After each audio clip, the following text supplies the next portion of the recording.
अस्सलाम वालेकुम, welcome to my channel जायका निराला। आज के इस वीडियो में हम आपके साथ शेयर करने वाले हैं आलू की तायरी की रेसिपी। गर्मियों की दोपहरों में इस तरह के हल्के फुल्के से खाने बहुत ही मज़ेदार से लगते हैं और बहुत जल्दी तैयार भी हो जाते हैं। अचार और चटनी के साथ इसे सर्व किया जाए तो इसका मज़ा दुबाला हो जाता है। तो चलें स्टार्ट करते हैं किस तरह से आलू की तायरी हम मज़ेदार सी घर पर तैयार कर सकते हैं। उसके लिए हमने लिया है 1 टेबल स्पून लाल मिर्च का पाउडर, 1 टीस्पून हल्दी पाउडर, 1 टीस्पून नमक, 1 तेज़पात का पत्ता, 8 से 10 अदद काली मिर्चें साबित, 1 टीस्पून पिसा हुआ धनिया, 1 टीस्पून ज़ीरा, 1 बड़ी इलायची, 4 से 5 अदद लौंगे और 2 अदद छोटी इलायची।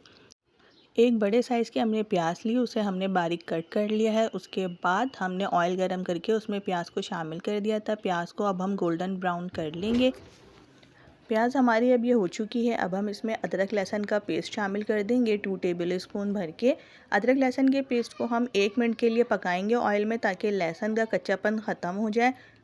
इसमें 3 अदद टमाटरों का पेस्ट शामिल कर दिया है। आप लोग चाहें तो कट करके भी शामिल कर सकते हैं। मेरे पास पेस्ट रखा हुआ था तो मैंने वो शामिल कर दिया है। 3 अदद बड़े साइज़ के टमाटर लेंगे।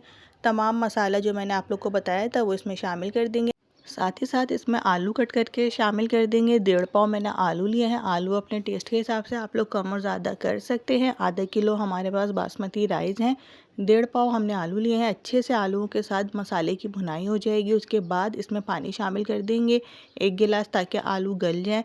साथ ही साथ 5 से 6 अदद हरी मिर्चें शामिल कर देंगे। नमक और मिर्ची आप लोग अपने टेस्ट के हिसाब से कम और ज़्यादा कर सकते हैं।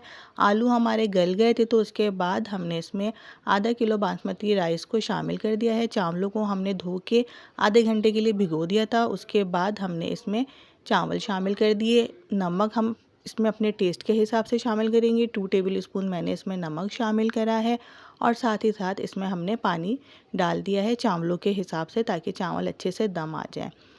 1 मुट्ठी मैंने इसमें पुदीना शामिल करा था। अब हाई फ्लेम पे चावलों के पानी को खुश्क कर लेंगे। चावलों का पानी अब ये खुश्क हो गया है। अब हम इसे दम लगा देंगे। आप लोग देख सकते हैं कि इस तरह से जब बबल्स आना शुरू हो जाए तो उस वक्त हम चावलों को दम लगा देते हैं। कपड़े का मैंने दम लगाया था 10 से 15 मिनट के लिए मीडियम टू लो फ्लेम पे। चावल ये अच्छे से अब कुक हो चुके हैं, दम आ गए हैं। आप लोग देख सकते हैं कितने खिले खिले ये चावल तैयार हुए हैं।